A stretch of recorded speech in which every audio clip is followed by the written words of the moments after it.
A common issue that you could come across on the LPH 80 is an air leak. Primarily, the air will be leaking around the trigger area.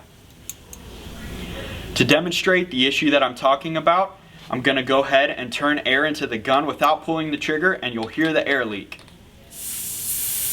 The air is primarily coming from this area of the gun.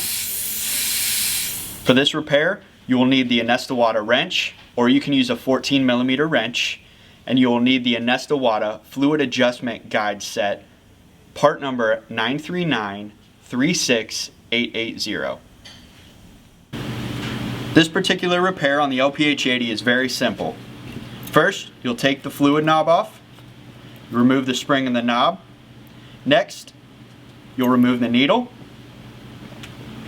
Then, you'll take your wrench and you'll remove the fluid adjustment guide. Now, if you've never taken this off before, it might be a little bit tough to take off the very first time.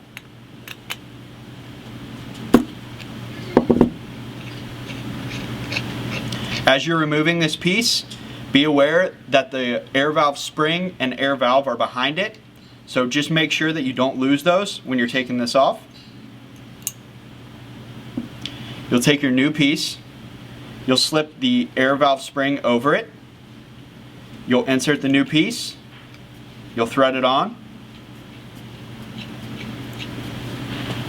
take your wrench, tighten the piece. Next, you'll insert the needle, take the spring and fluid knob, tighten that back on, and your repair is complete.